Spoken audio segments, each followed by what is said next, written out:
Good evening students. आज इस video में हम भारत के भूगोल के अंतर्गत एक बहुत ही रोमांचक अध्याय का अध्ययन करने जा रहे हैं। इस अध्याय के अध्ययन करने के पश्चात हमें पता चलेगा कि भारत में जो विभिन्न प्रकार के भौतिक स्वरूप हैं, कहीं पर्वत हैं, कहीं पठार हैं, कहीं मैदान हैं, कहीं तटीय मैदान है, थार का मरुस्थल है, वो किस प्रकार से विकसित हुआ। आइए इस अध्ययन कड़ी में हम शुरू करते हैं फिजियोग्राफिक डिवीजन ऑफ इंडिया यानी कि भारत के भू आकृतिक विभाजन से।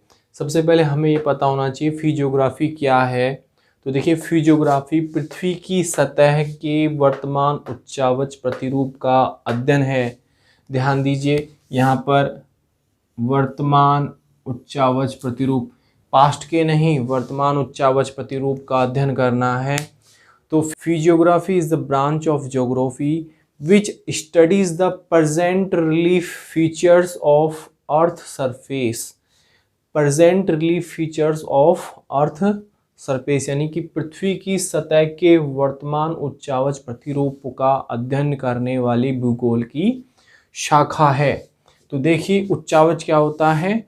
उच्चावच होता है पृथ्वी का समस्त भाग समतल नहीं है, कोई भाग ऊंचा है, कोई भाग नीचा है, कहीं पर्वत है, कहीं मैदान है, कहीं घाटियां बनी हुई हैं। तो उच्चावच प्रतिरूप रिलीफ फीचर्स मुख्यतः चार प्रकार के होते हैं। एक होता है पर्वत, दूसरा होता है पहाड़ी, तीसरा होता है पठार, चौथा होता है मैदान। ठीक है, तो ये ऊंचे भाग हैं या समतल भाग हैं। सबसे पहले पर्वत देखिए, तो क्लासिफिकेशन में हम देखेंगे 2135 मीटर, 2135 मीटर से अधिक ऊंचाई वाला भाग है उसको पर्वत माना गया है, और ये है 10.7%। भारत का जितना भी क्षेत्रफल है उसका 10.7% भाग पर्वतीय यानी माउंटेनियस है। 2135 से लेके 305 मीटर तक का भाग पहाड़ी वाला कहलाता है, अगर उसमें चोटी हो तो। ये जो भाग है भारत के कुल क्षेत्रफल का 18.7% है। इसके बाद में देखते हैं 305 से लेके 915 तक मीटर तक का जो भाग है वो है पठारी, और वो है आपका 27.7%। पठारी कैसा होता है, ऊंचा उठा हुआ लेकिन बीच में समतल। ध्यान दीजिए, यहाँ पर एक चोटी होती है, बीच ऊपर का भाग नुकीला होता है, लेकिन यहाँ ऊपर का भाग समतल होता है, टेबल नुमा होता है। तो पठार है आपका 305 से लेकर 915 मीटर तक का, और वो है 27.7%। इसके बाद में मैदानी भाग जो 305 मीटर से कम का भाग है, समतल है, चौरस है, वो है आपका 43%। याद करने के लिए देखिए, अगर माउंटेनियस पार्ट में 10.7% में से एक घटा दिया जाए तो यहाँ 9 रह जाएगा, 9 दूनी 18 और 9 तिया 27। याद करने का एक ट्रिक है, 9 दूनी 18, 9 तिया 27 और 43% आपको याद रखना है। एग्जाम में किसी प्रकार का क्वेश्चन आता है कि भारत का जो मैदानी भाग है वो कितना प्रतिशत है, पठारी भाग है वो कितना प्रतिशत है। अब देखिए, तीसरा पॉइंट हम अध्ययन करेंगे भारत का विवर्तनिक विभाजन। टेक्टोनिक दृष्टि से भारत को कितने भागों में बांटा गया है, फिजियोग्राफिक नहीं, टेक्टोनिक दृष्टि से। तो टेक्टोनिक दृष्टि से भारत का ट्रिपल विभाजन किया गया है, ट्रिपल डिवीजन किया गया है। कौन कौन से पार्ट हैं, सबसे पहले है आपका Himalayan mountain system, Himalayan mountain system.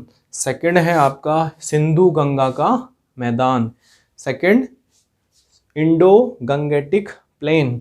तीसरा है भारतीय प्रायद्वीपीय पठार यानी कि इंडियन पेनिनसुला, ये आपका देखिए हिमालय पर्वतीय क्षेत्र।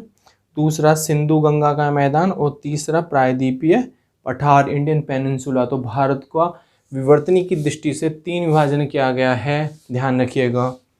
अब देखिए, आते हैं भारत के भू आकृतिक विभाजन पर, जिसका हम आगे क्रमवार अध्ययन करेंगे।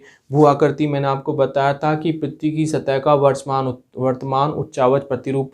तो भारत का वर्तमान उच्चावच प्रतिरूप किस प्रकार का है, इसको 5 भागों में बांटा गया है सुविधा की दृष्टि से।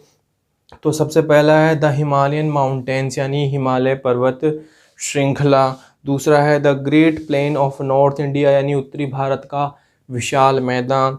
तीसरा है द पेनिनसुलर प्लेटो यानी कि प्रायद्वीपीय पठार। चौथा है द कोस्टल प्लेन यानी कि तटीय मैदान, और पांचवा है द आइसलैंड यानी कि द्वीप समूह। आइए इन्हें हम एक आउटलाइन मैप में देखते हैं। देखिए ये भारत का एक आउटलाइन मैप है। इस मैप में आप देखेंगे हिमालयन माउंटेन्स, ये आपका हिमालय वाला पार्ट है, हिमालयन माउंटेन्स का ये भाग आपका हिमालय पर्वत श्रृंखला वाला भाग है। दूसरा है the great plains of north India, ये आपका जो नीले नीले लाइन खींची हुई है वो आपका great plains of north India यानी उत्तरी भारत का विशाल मैदान है। तीसरा है द पेनिनसुलर प्लेटो यानी प्रायद्वीपीय पठार, ये आपका जो त्रिभुजाकार जो चिन्ह बनाए हैं, सिंबल बनाए हैं, वो आपका प्रायद्वीपीय पठार है। चौथा है तटीय मैदान, तो ये आपका पश्चिमी तटीय मैदान है और ये पूर्वी तटीय मैदान है। तटीय मैदान क्यों? क्योंकि ये समुद्र तट से लगे हुए हैं। यहाँ कौन सा समुद्र है? बंगाल की खाड़ी, और यहाँ पर है अरब सागर। ये दोनों हिंद महासागर की शाखाएं हैं। तो ये आपका पश्चिमी तटीय मैदान है, ये पूर्वी तटीय मैदान है। ध्यान दीजिएगा जब भी आप मैप बनाएं, आउटलाइन मैप बनाएं एग्जाम में, तो ये सकरा भाग बनाना है, ये चौड़ा भाग बनाना। देखिए ये मैंने सकरा बनाया है और ये मैंने चौड़ा बनाया, क्योंकि पूर्वी तटीय मैदान पश्चिमी तटीय मैदानों की तुलना में चौड़े हैं। आगे जब हम तटीय मैदानों का अध्ययन करेंगे तो हम इसके बारे में जानेंगे कि ऐसा क्यों है। पांचवा है दी आइसलैंड। कौन कौन से आइसलैंड हैं? द्वीप समूह हैं।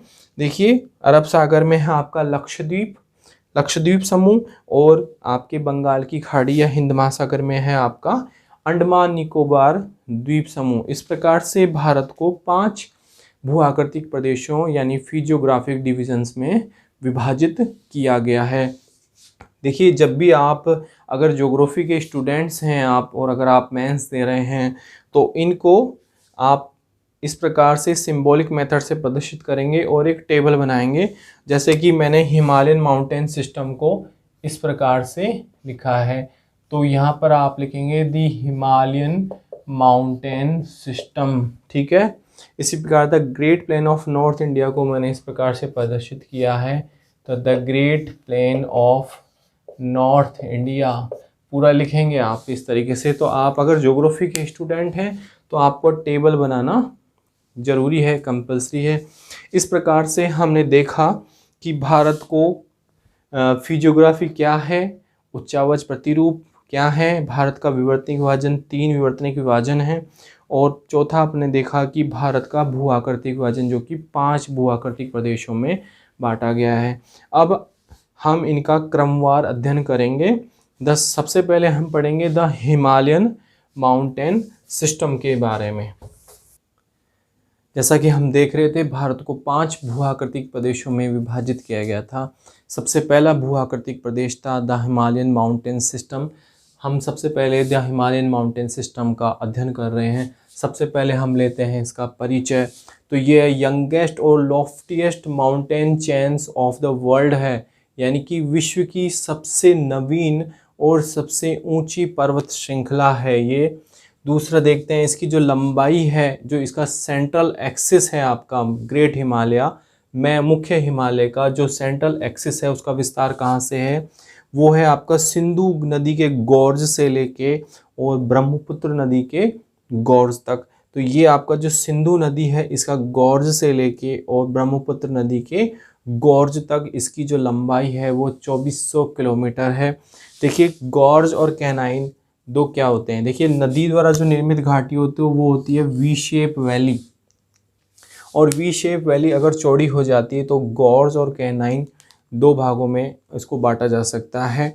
गॉर्ज की जो तली होती है वो उसके किनारों के लगभग बराबर ही चौड़ी होती है, जबकि जो कैनाइन होता है वो जो किनारे होते हैं वो चौड़े होते हैं और तली होती है वो सकरी होती है। जो इस प्रकार से हम देखते हैं जो सिंधु नदी के गॉर्ज से लेके और ब्रह्मपुत्र नदी के गॉर्ज तक, ये गॉर्ज ये बताते हैं कि हिमालय का उत्थान हुआ है, बार बार इसका रिजुविनेशन हुआ है सिंधु नदी का और ब्रह्मपुत्र नदी का।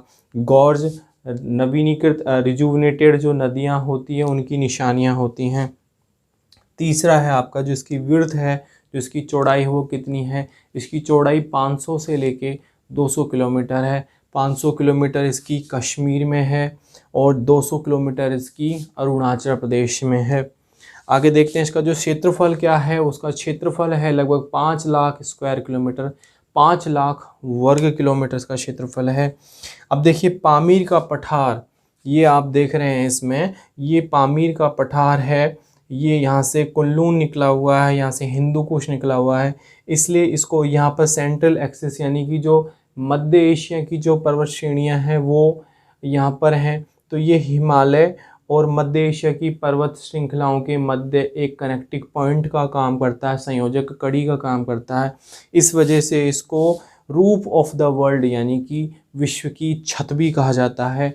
एग्जाम में एक प्रतियोगी परीक्षाओं में कई बार क्वेश्चन पूछा गया है कि विश्व में किस पठार को विश्व की छत कहा जाता है, तो हम देखेंगे पामीर का पठार है जिसको विश्व की छत कहा जाता है। अब देखिए जो इस हिमालय का जो आकार है वो क्या है, तो हिमालय का जो आकार है वो धनुषाकार है, यानी कि आर्कुएट कर्व, यानी कि जिस प्रकार से आपने देखा होगा धनुष होता है, तो इस धनुषाकार, इसका ये धनुषाकार कर्व है इसका, ठीक है। तो ये धनुषाकार है और ये दक्षिण की तरफ उत्तलाकार है। जो उत्तल लेंस और अवतल लेंस आपने पढ़े होंगे, तो ये इस प्रकार से तो होता है उत्तल लेंस, और अगर हम इसको यहाँ से देखें तो ये होता है अवतल लेंस, ठीक है। ये अगर देखेंगे यहाँ से हम तो ये अवतल होगा, और अगर हम यहाँ से देखेंगे तो ये उत्तल होगा। तो देखिए अगर हम भारत की दृष्टि से देखें इसको, तो ये यहाँ पे ये उत्तलाकार है, ठीक है। दक्षिण की तरफ ये उत्तलाकार है, कॉन्वेक्स है। इसकी जो उत्तरी सीमा है वो अस्पष्ट है और वो तिब्बत के पठार में जाकर मिलती है, जबकि दक्षिणी सीमा शिवालिक फुटहिल्स, ये आपका शिवालिक पर्वत श्रृंखला है, तो शिवालिक फुटहिल्स में 300 मीटर की कंटूर लाइन के साथ में जाकर मिलती है। कंटूर लाइन क्या होती है, समुद्र तल से समान ऊंचाई वाले स्थानों को मिलाने वाली रेखा। अगर ये 300 मीटर है तो इसकी ऊंचाई भी 300 मीटर होगी, ये 400 होगा तो ये भी 400 होगा। तो मानचित्र में समुद्र तल से समान ऊंचाई वाले बिंदुओं को मिलाने वाली काल्पनिक रेखा को समोच्च रेखा यानी कि कंटूर लाइन कहा जाता है। तो जो हिमालय की जो दक्षिणी जो सीमा रेखा है वो आपकी 300 मीटर की समोच्च रेखा है। जो आपका नेक्स्ट वीडियो होगा उसमें हम हिमालय की उत्पत्ति के बारे में अध्ययन करेंगे। वो बहुत ही रोमांचक और इंटरेस्टिंग टॉपिक है, जिसके बाद में हमें पता चलेगा कि हमारे भारत में अलग अलग समय पर भूकंप क्यों आते हैं, क्यों हमारे अलवर में, दिल्ली के एरिया में, हिमाचल प्रदेश में, उत्तराखंड में, जम्मू कश्मीर में भूकंप आते हैं लगातार। तो अगले वीडियो को बहुत ध्यान से देखिएगा। और अगर आपको इस टॉपिक के संबंध में कोई भी क्वेरी हो, आप कमेंट बॉक्स में आप अपने क्वेश्चंस को पूछ सकते हैं। धन्यवाद।